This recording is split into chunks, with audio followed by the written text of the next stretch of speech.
Angel Reese officially puts the Chicago Sky on notice. We're not doing the same thing this offseason that we did last offseason. Stop bringing me bums to play with. Angel Reese is asking out of Chicago already. Angel Reese. Angel Reese declined to travel to Indianapolis, and her coach came out and said something about, she's just focused on her rehab right now, and, she's day to day. We've never had an explanation on what caused the back injury, what's a time frame for her recovery. It's similar to so-and-so's back injury. This is something she struggled with here or there. All we've heard is data. Angel Reese just dropped a bomb in her Chicago Tribune interview. She said she's done with the same weak vibes from last season and wants only the best of the best on the Chicago Sky. Big words for a rookie, right? But here's where it gets messy. She's leading the entire league in turnovers, even after missing games, and she still can't consistently finish at the rim. Her season even hit a low point with a suspension hanging over her head. Now she's out here demanding an overhaul for her squad, but fans are asking the real question. Is Angel Reese the one who actually needs to go?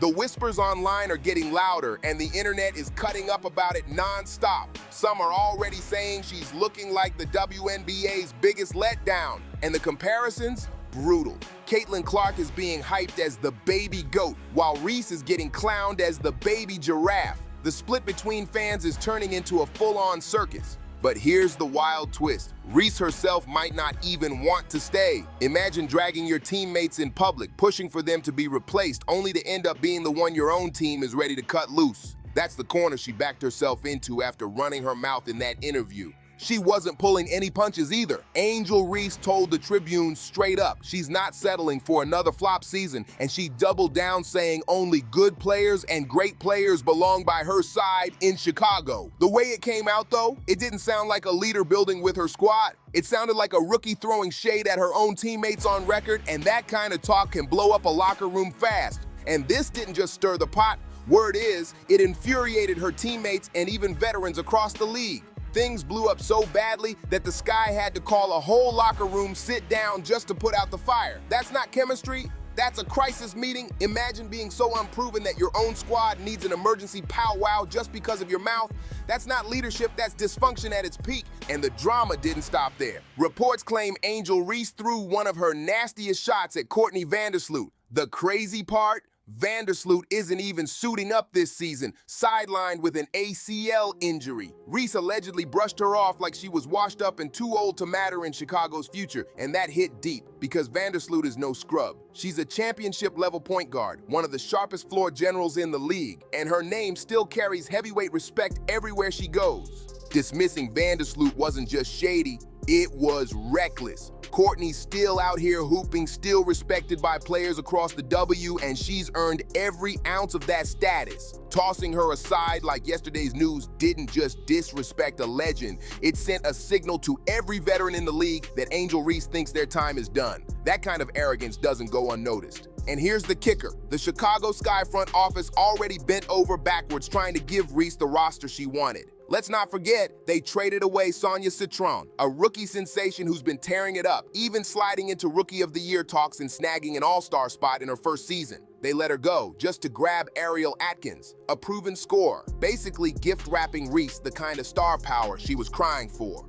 But instead of showing gratitude, Angel Reese acted like none of it was enough. Imagine clowning the front office for not trying when they literally sacrificed a future franchise cornerstone just to stack the roster for you. That's not drive, that's straight up entitlement. And she didn't just take aim at the vets either. Even younger teammates like Haley Van Lith got hit with shade, as Reese hinted the squad was either too old, too mid, or too soft. Suddenly, veterans felt disrespected. Rookies felt dismissed, and instead of being the glue in the locker room, Reese turned into the common enemy. She wanted a rally behind her vision, but all she did was spark frustration, and now the whole fire is pointed right back at her.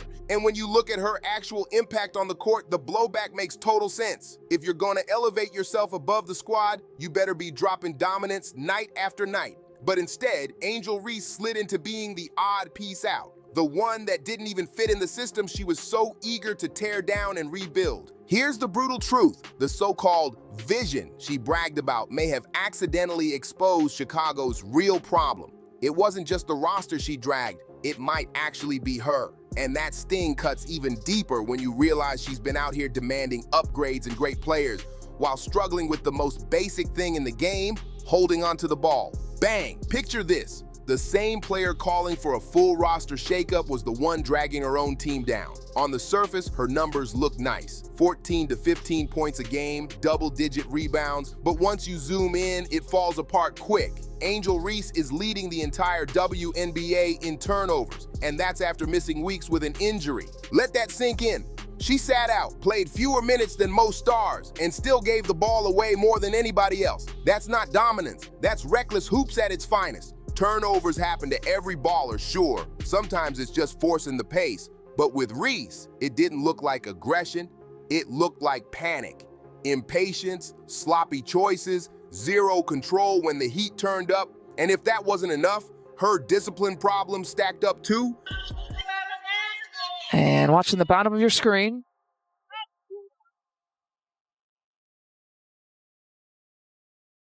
The contact by Reese. You can see Angel's right hand got Aaliyah Edwards on the head.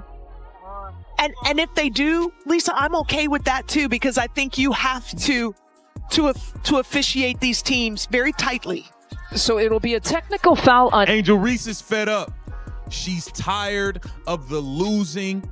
She's tired of being the gum on the bottom of the shoe of the league. She is fed up with the Chicago Sky, and it looks like Angel Reese wants out.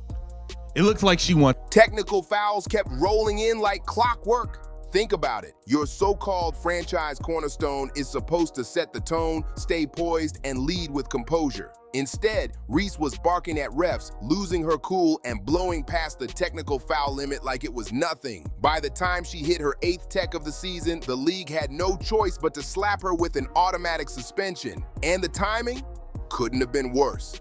That suspension didn't sideline her during some random midweek matchup. No, it yanked her out of one of the biggest games of the season. Chicago Sky versus Indiana Fever.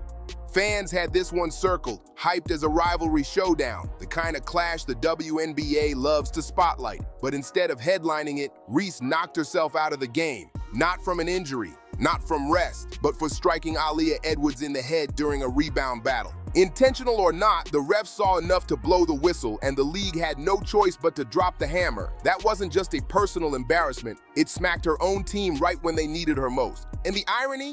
Too wild to ignore. The Chicago Sky supposedly built this whole roster around Angel Reese, yet crazy enough, the squad sometimes looked better without her on the floor. The ball zipped around smoother, the defense locked in tighter, and in more than one game, they actually pulled out wins with her stuck on the bench.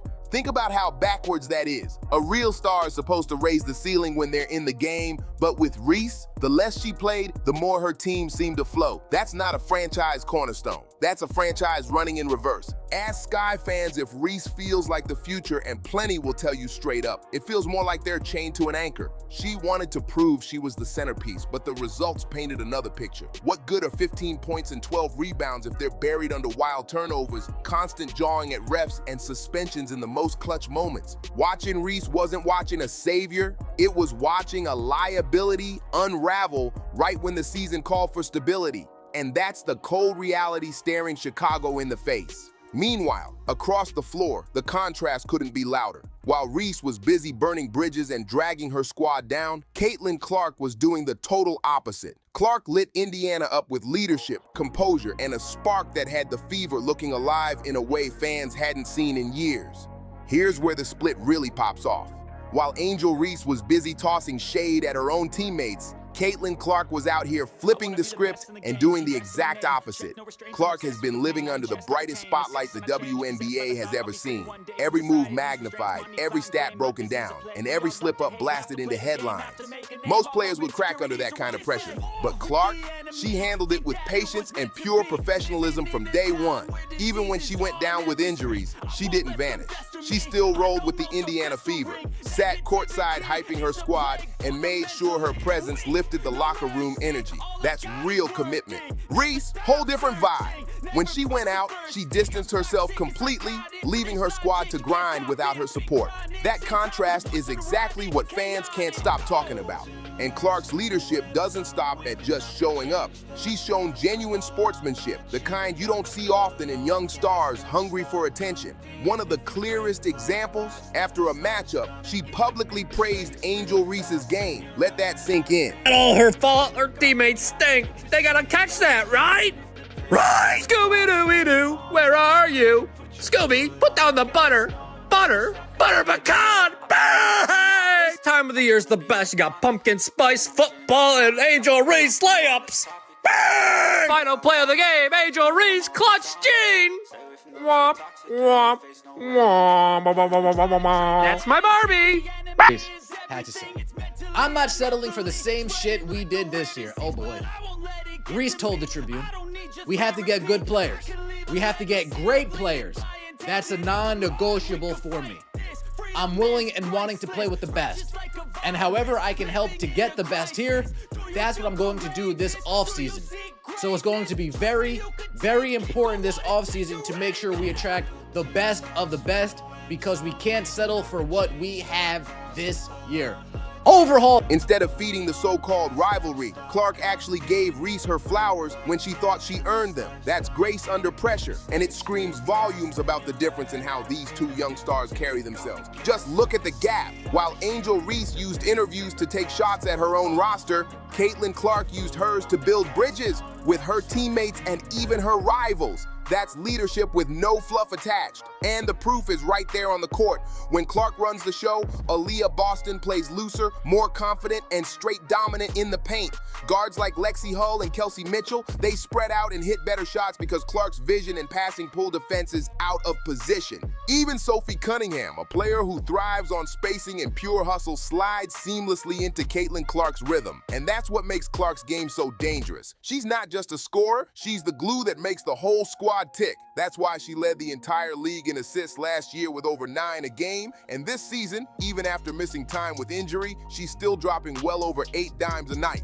And trust, the media has noticed. Every headline out of Indiana lately paints Clark as the gold standard for professionalism. Reporters highlight how she lifts her teammates in interviews, how she backs her locker room, and how she sets the tone through preparation and poise. It's not just hype, it's culture building in real time.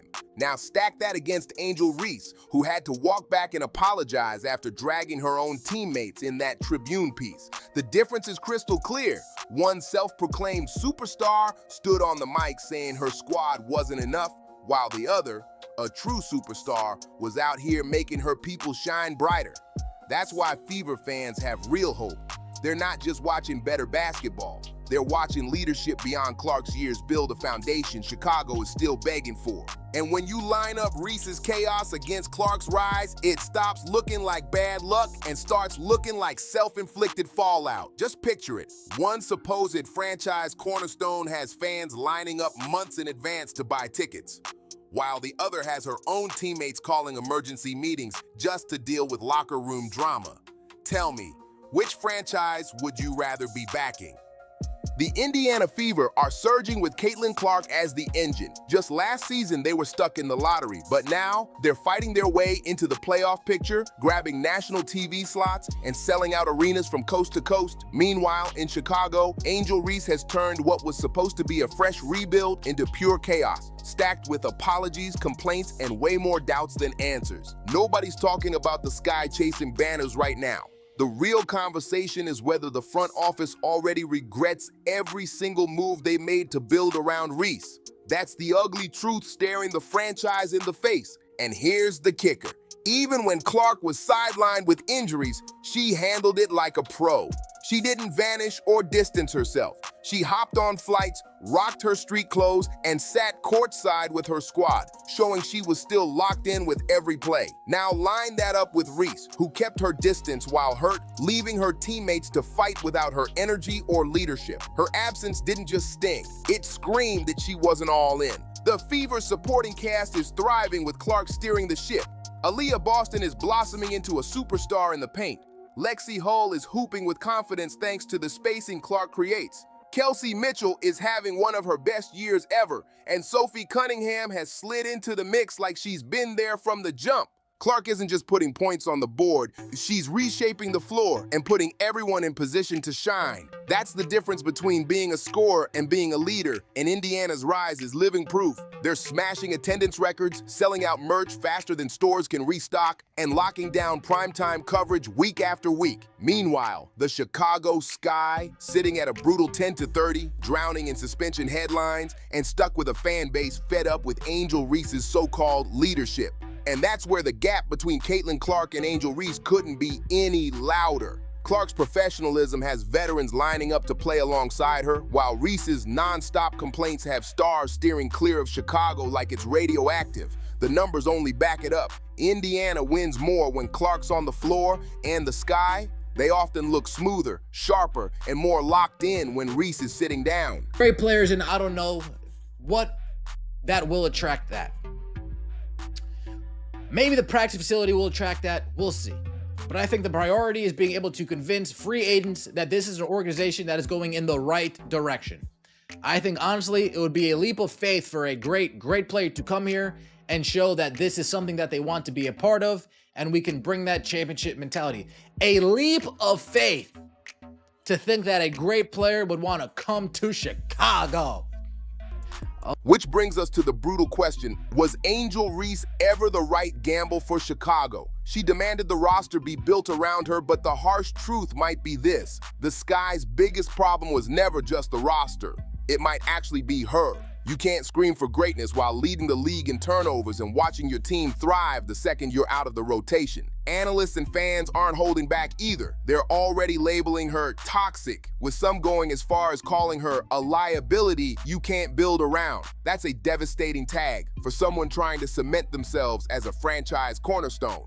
Meanwhile, in Indiana, Caitlin Clark is being praised as everything the WNBA has been waiting for. A professional, a team-first leader, and a young star whose presence lifts everybody around her. And with the fever-stacking pieces like Clark, Aaliyah Boston, Kelsey Mitchell, Lexi Hull, and Sophie Cunningham, the future in Indiana looks electric, while Chicago's feels like a flat-out disappointment. So, what's your take? Is Angel Reese really the anchor weighing the Chicago Sky down, or does she just need more time to prove she belongs as the centerpiece? And on the flip side, is Caitlin Clark already the baby G, OAT, the WNBA's been waiting for? Fans are split, and now it's your turn.